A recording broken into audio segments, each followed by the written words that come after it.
Hi, I'm back, and I want to share something deeply personal and clarifying, especially for those who follow my journey with the seven keys. Some people who have heard the story of my grandfather, the mysterious Bible, and the seven keys might assume it's strictly a Catholic story. But the truth is much deeper, more universal, more connected to who I really am. Let me start with this. I am not religious, I am spiritual. I grew up surrounded with different belief systems. My father and grandparents were Catholic, and I even went to Catholic school and attended Catholic church during the week. But during the weekends, I attended Pentecostal church with my mom's family, Pentecostal Christian. So as a child, I studied both. I went to Catholic school during the week and Pentecostal Sunday school on the weekends. Sometimes we went to church on Tuesdays because it was the day of healing. During one of those healings, I witnessed an exorcism and saw an image of a demon within one of the church members that scared the crap out of me. I remember the church being extremely full because the pastor that came was a healer from another country, and it seemed everyone needed healing that evening. It was winter, and as I walked towards the front seat and caught an image of a demon, but it was a woman. When I blinked, she went back to her normal face. So I thought I was seeing things and proceeded to sit with my mother and brothers. Minutes later, as the sermon was going on, a man was screaming, but a lot of people were screaming. So I was scared and looking around, wondering what was next.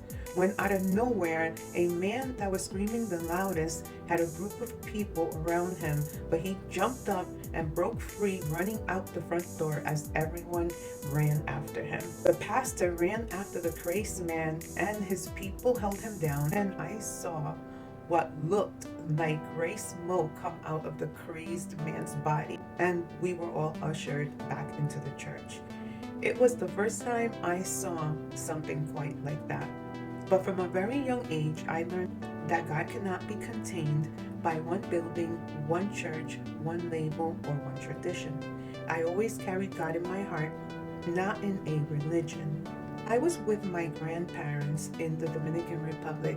They taught me something that stayed with me my whole life, that God is my first father. I remember being a toddler and talking to God, just knowing I wasn't alone. When I came to New York at almost 6 years old, that relationship stayed with me. And honestly, that bond with God was both a blessing and a curse because my mother was very abusive. And she was jealous of the love my grandparents gave me.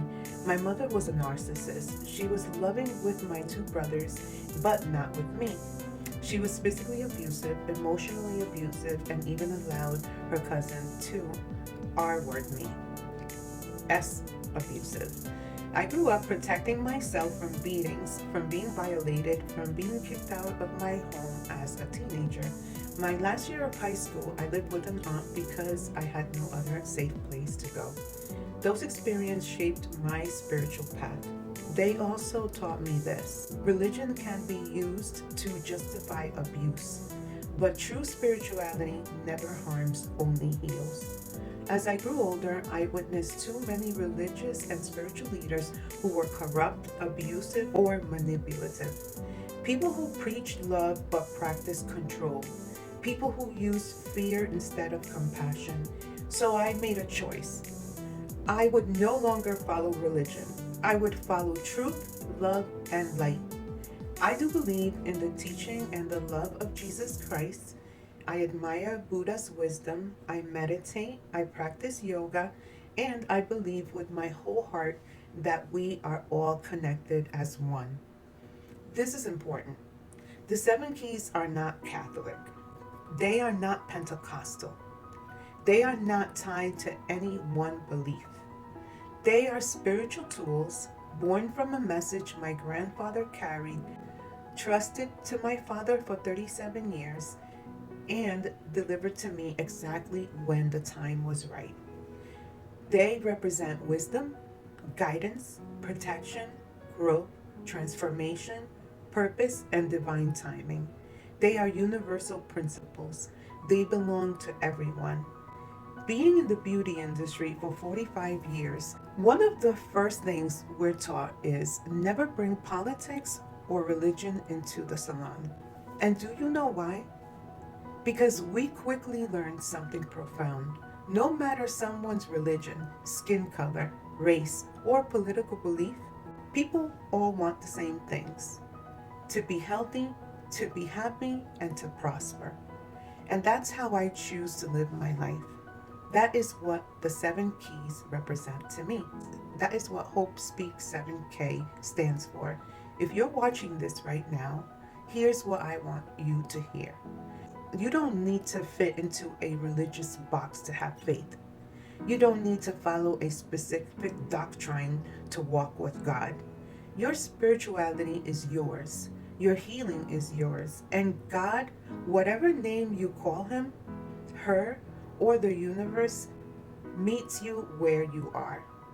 My mission is simple: to share my story so others know they're not alone, to help people heal from trauma and emotional abuse, and to bring unity in a world that tries so hard to divide us. Thank you for allowing me to share this part of my story. The 7 keys chose me for a reason, and now they're here to guide you too. If this message touches your heart, please like, comment, and subscribe. We're building a community of hope, healing, and truth. This is Hope Speaks 7K, and my hope is that something I say today unlocks something powerful in you.